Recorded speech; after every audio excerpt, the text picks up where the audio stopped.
On a tous déjà utilisé ce type d'interface. On saisit un code postal et ça nous propose les communes correspondantes. C'est super pratique, c'est génial. Oui, mais d'habitude, ce genre de truc, on le voit sur internet. Par exemple, sur Doctolib, quand on cherche un médecin parce qu'on est malade et qu'on a envie de guérir.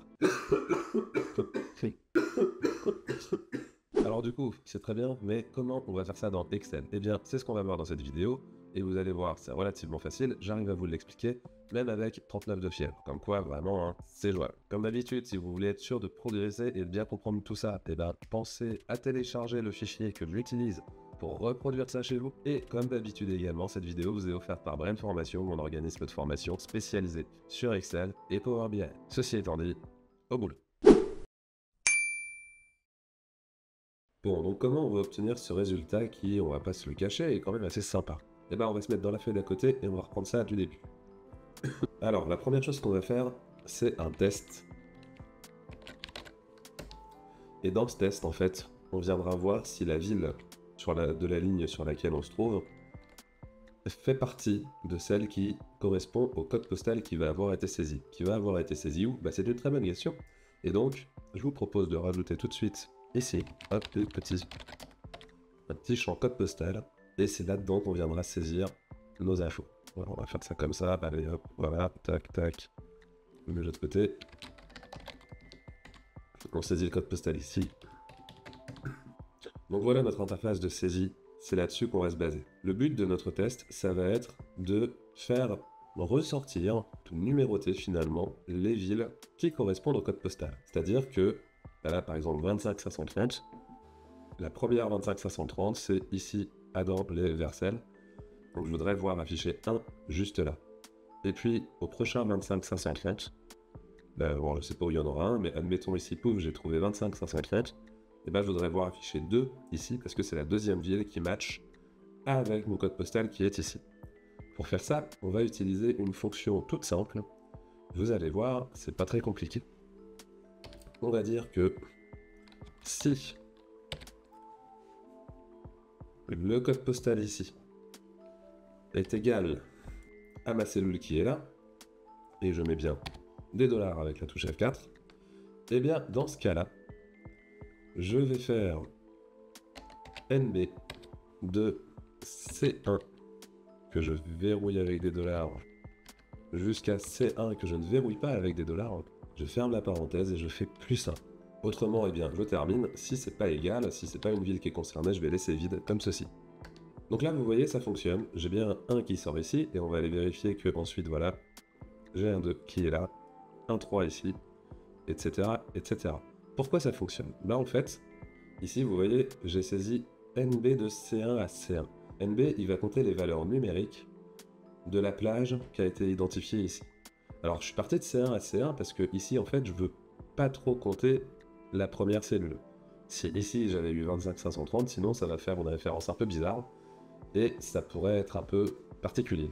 Quand on reste sur la première cellule, ça semble bizarre. Mais regardez, si je descends juste là, bah en fait, du coup, ma plage de cellules étudiées, c'est de C1 jusqu'à C7. Et oui, j'ai bloqué C1 en première ref, mais sur la deuxième de la plage, j'ai laissé libre. Et donc, il va regarder jusque là. Du coup, dans ce cas ici, eh bien, ça fait NB de C1 à C7, c'est cette plage-là. Il n'y a pas de valeur numérique. Donc, ça fait 0, plus 1. J'obtiens bien un 1.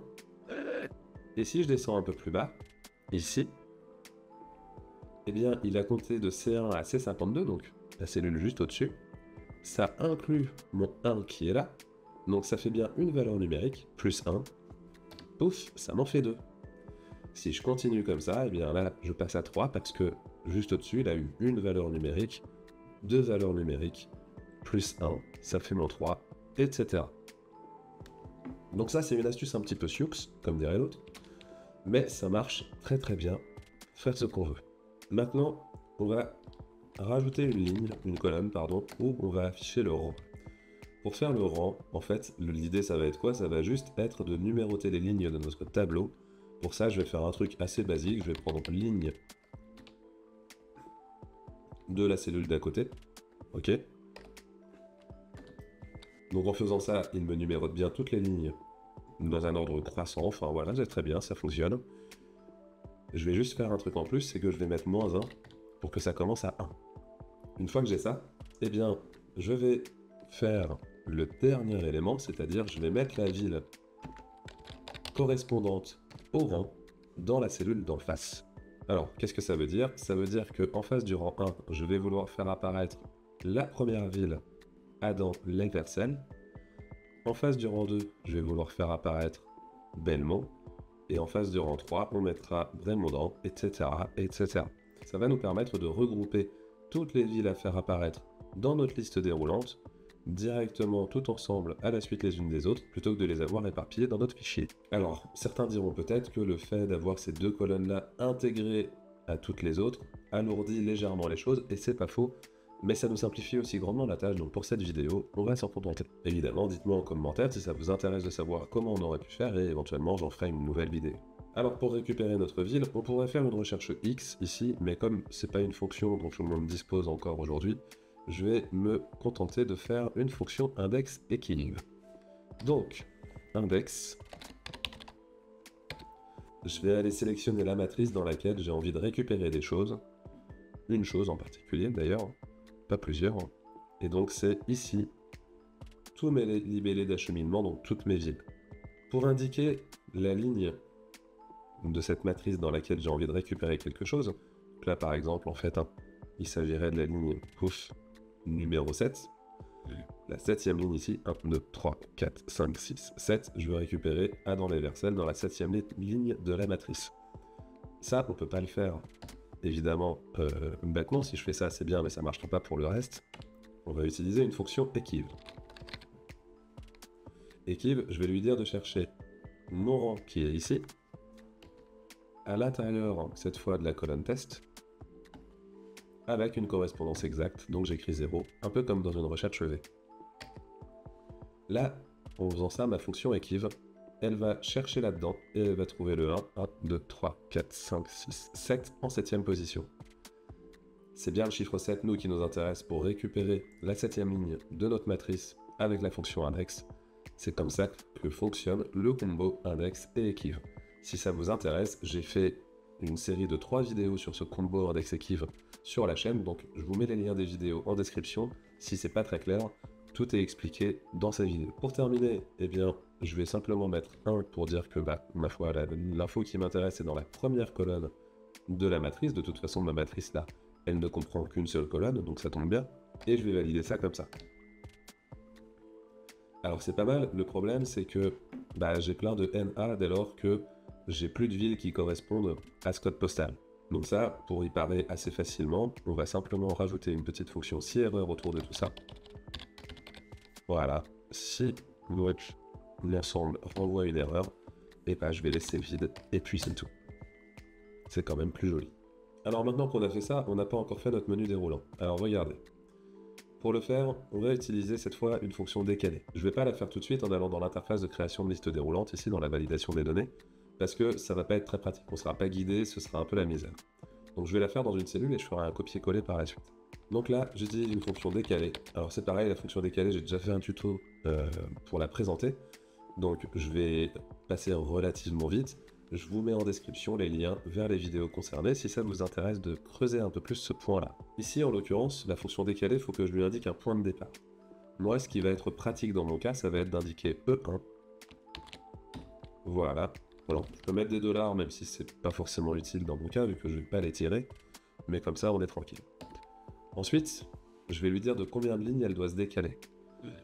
Je pars de E1, et moi, ce qui va m'intéresser, finalement, c'est toute la zone de E2 jusque, autant qu'il y a de noms de villes, finalement, dans la plage. Donc, je décale d'une ligne pour me placer déjà en E2. On verra après combien de lignes on retient. Est-ce que je dois me décaler d'un certain nombre de colonnes? La réponse est non, donc je peux mettre 0 pour lui dire de ne pas se décaler, ni sur la gauche, ni sur la droite. Je suis déjà en colonne E, c'est très bien. Maintenant pour la hauteur, on pourrait essayer de faire une fonction nbval ou ce genre de choses, mais comme on a des formules actives, ça va pas être super simple. Là, ce que je vais plutôt faire, c'est que je vais utiliser une fonction max. Alors, avant ça, en fait, je vais peut-être juste rappeler ce que c'est que cet argument de hauteur. La hauteur, c'est de combien de lignes j'ai envie de retenir dans ma fonction décalée. vous voyez, je lui ai dit de commencer en E2, mais si j'arrête là ma fonction, en fait, si j'arrête ici sans mettre quoi que ce soit d'autre, en fait, il me renvoie simplement Adam Leversel. Il est parti de E1, il s'est décalé d'une ligne vers les bas, il est arrivé ici et il me renvoie la valeur qui se trouve là, ici. C'est sympa, mais moi ce qui m'intéresse, c'est de toutes les avoir, et c'est pour ça qu'il faut que je lui indique une hauteur, c'est-à-dire la hauteur de la plage qu'il doit me renvoyer. Dans mon cas, je vais donc utiliser une fonction max, et je vais lui demander de chercher le max à l'intérieur de la colonne C. Je le saisis comme ça simplement parce que sinon, quand je vais coller à l'intérieur du petit menu de gestion de liste de données, en fait, il va pas être très content. Si on utilise les termes du mode tableau, je ne sais pas exactement pourquoi, j'ai pas creusé davantage. Mais voilà, c'est pour ça que j'utilise la notation classique avec le C, E1, etc. etc. Finalement, la largeur, juste une colonne, ça suffira très bien. Et là, cette fois, si je valide, vous voyez, paf, il m'étend automatiquement ça sur l'ensemble des choses. J'ai bien les villes jusqu'à Villers, Chef, je sais pas. Et c'est bien la dernière de ma liste. On est bien. Si je change mon code postal ici, et bah ça fonctionne. J'ai bien mon menu qui se met à jour avec les lignes qui vont bien. Si je refais le test avec 25320 par exemple, ça fonctionne. Alors vous allez me dire, c'est bien, mais ça nous fait toujours pas une liste déroulante à proprement parler. Eh bien, pas de souci. Je vais juste prendre, hop, ici ma formule. Je copie-colle le texte. CTRL-C, échappe pour ressortir. Et ici, je vais aller dans l'onglet Données, outil de données, validation. Hop. Je vais autoriser une liste. Et quand je pousse, eh bien, c'est là que je vais coller, paf, ma formule. Et quand je valide, j'ai bien un menu déroulant avec l'ensemble des informations. Ça, je peux l'effacer, ça ne sert plus à rien. C'était juste pour la concevoir avec toutes les aides dont on dispose pour saisir une formule dans Excel, et je peux sélectionner la commune qui m'intéresse. Si je mets autre chose, je vais pouvoir aller choisir une autre commune, etc., etc. Et évidemment, si j'ai envie que ce soit un tout petit peu plus esthétique, j'ai juste à masquer ces colonnes-là.